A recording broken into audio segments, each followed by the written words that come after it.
Dans le précédent chapitre du deuxième livre des rois, vous avez entendu comment Nabuchodonosor avait assiégé une première fois Babylone et vous aviez assisté à une première déportation. Ce premier siège n'avait pas détruit le temple, mais l'avait quand même considérablement amoindri. Le pays de Juda était sur les genoux, mais il vivait et il existait encore. Il y avait un roi. Et toute la question à cette époque-là, c'est maintenant, qu'est-ce qu'on fait ? Est-ce qu'on a perdu une bataille ou est-ce qu'on a perdu la guerre ? Et maintenant, nous écoutons Jérémie. Ah écoutez, je suis très fier de moi. Voilà, je le dis, je l'affirme, je l'assume, parce que ça marche très bien de mettre maintenant en parallèle Jérémie et le deuxième livre des rois. Pour Jérémie, dans le chapitre que vous allez entendre aujourd'hui, c'est simple, on a perdu la guerre. Mais pour les autres prêtres, ceux que l'on qualifiera plus tard de faux prophètes, c'était pas la guerre qu'on avait perdue, c'était une bataille et il fallait se préparer à prendre la revanche. Et ça vous donne exactement le chapitre que vous allez entendre de Jérémie. Changement de scène, on n'est plus à Jérusalem, on est à Babylone, là où il y a eu la première déportation.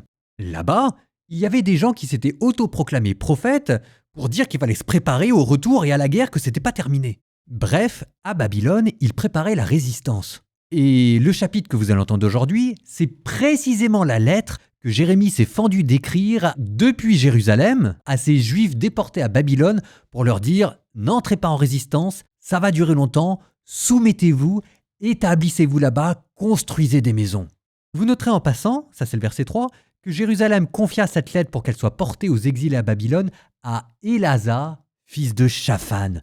Toujours cette même famille. Et après, chapitre 30, vous noterez, on passera sur une autre tonalité. Je vous ai mis ces deux chapitres 29 et 30 ensemble parce qu'ils ont été prophétisés à peu près à la même époque. Et c'est intéressant de mettre les deux ensemble. Bonne lecture.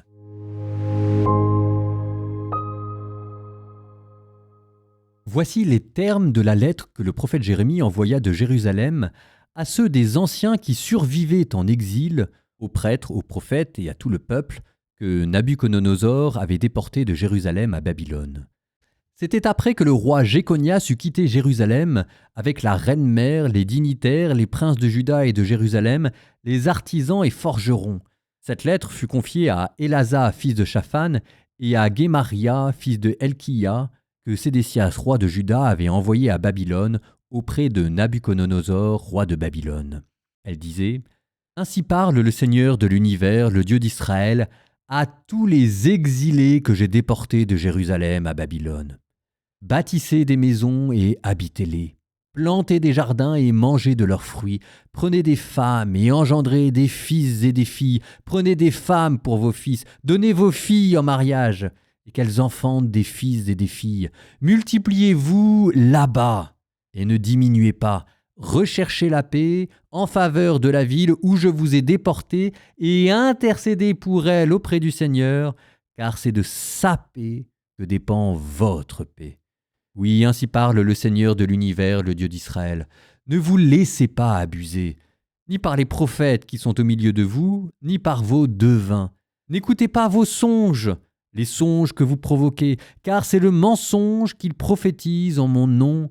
Je ne les ai pas envoyés, oracle du Seigneur. Oui, ainsi parle le Seigneur. Dès que les 70 ans seront révolus pour Babylone, je vous visiterai.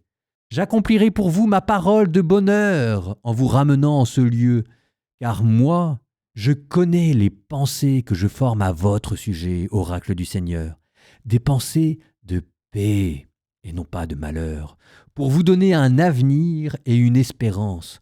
Vous m'invoquerez, vous approcherez, vous me prierez, et moi je vous écouterai. Vous me chercherez et vous me trouverez. Oui, recherchez-moi de tout votre cœur.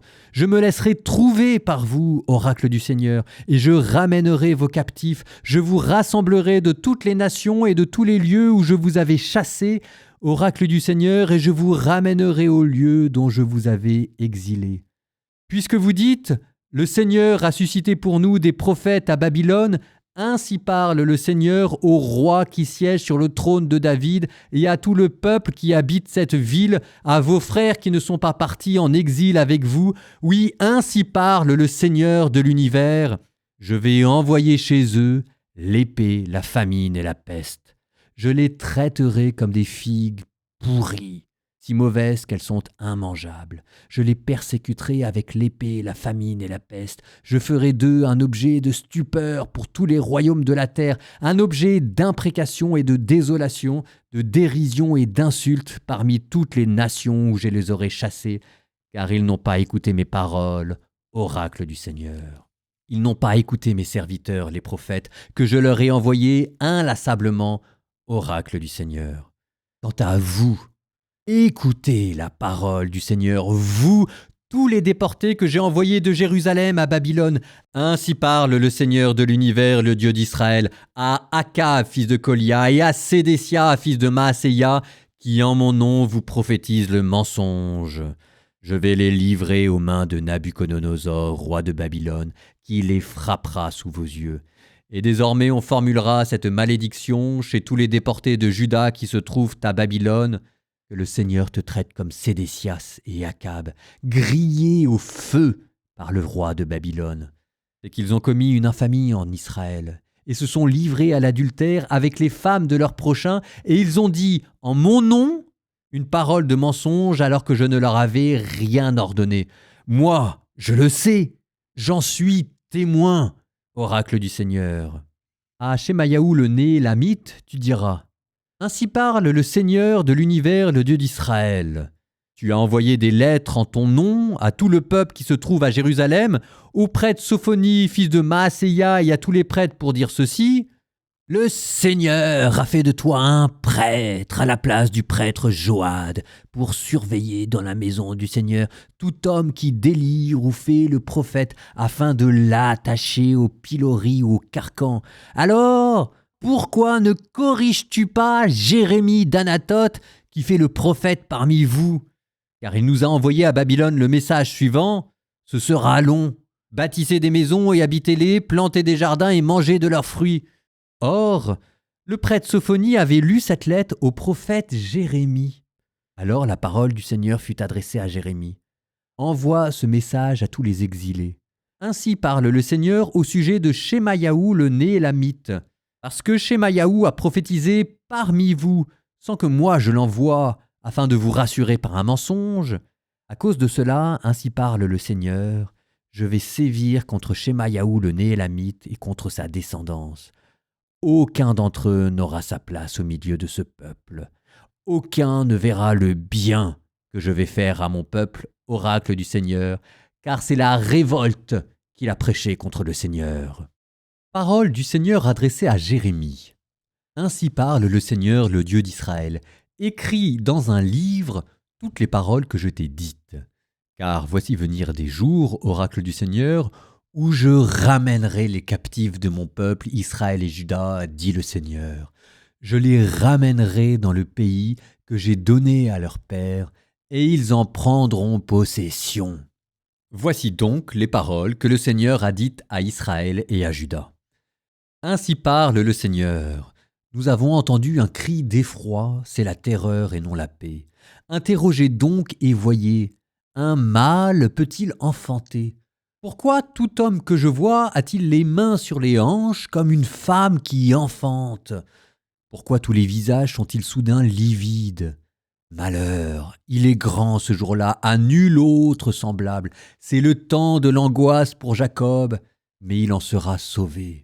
Il arrivera en ce jour-là, oracle du Seigneur de l'univers, que je briserai le joug qui est sur ta nuque et je romprai tes liens. Alors ils ne seront plus asservis à des étrangers, ils serviront le Seigneur leur Dieu et David leur roi que je susciterai pour eux. Mais toi, Jacob, mon serviteur, ne crains pas, oracle du Seigneur, ne tremble pas, Israël, car je vais te sauver des terres lointaines, sauver ta descendance de la terre où elle est captive. Jacob reviendra, il sera en sécurité, tranquille, sans personne qui l'inquiète, car je suis avec toi pour te sauver, oracle du Seigneur. Oui, j'exterminerai toutes les nations parmi lesquelles je t'ai dispersé, et toi, je ne t'exterminerai pas, mais je te corrigerai selon le droit et ne te laisserai pas impuni. Ainsi parle le Seigneur. Sion, incurable est ta blessure et profonde ta plaie. Nul ne défend ta cause pour qu'on soigne ton ulcère pas de remède pour le cicatriser. Tous tes amants t'ont oublié, aucun ne te recherche. Oui, comme un ennemi, je t'ai blessé. Sévère correction. Sur la masse de tes fautes, tes péchés n'ont cessé de s'accroître. Qu'as-tu à crier à cause de ta blessure? Ta peine est incurable. Sur la masse de tes fautes, tes péchés n'ont cessé de s'accroître. Et c'est pour ça que je t'ai infligé cela. Mais tous ceux qui te dévorent seront dévorés. Tous tes adversaires, oui, tous, iront en captivité. Ceux qui te dépouillent seront dépouillés, et tous ceux qui te pillent, je les livrerai au pillage. Oui, je vais cicatriser et guérir ta plaie, oracle du Seigneur, Sion, toi qu'on appelle expulsé, celle que nul ne recherche. Ainsi parle le Seigneur. Voici que je vais restaurer les tentes de Jacob, pour ses demeures j'aurai de la compassion. La ville sera rebâtie sur ses ruines, la citadelle sera rétablie en sa juste place.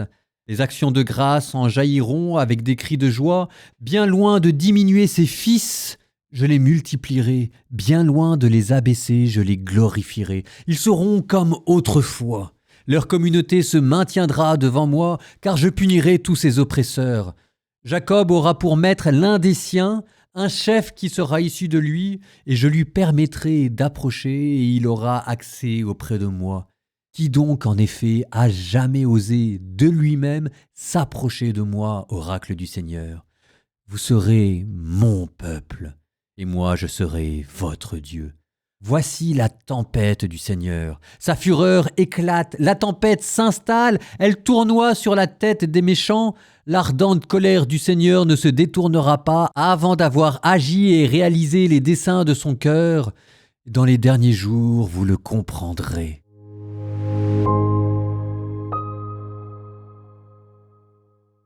Vous avez dû sentir ce changement de tonalité. En fait, c'est le chapitre 30, on est passé à une autre partie du livre de Jérémie qu'on appelle le livre de la consolation. C'est Jérémie qui annonce qu'un jour viendra la fin de l'exil. Pas maintenant, mais il commence à consoler son peuple. Voici venir des jours, oracle du Seigneur, où je ramènerai les captifs de mon peuple Israël et Juda.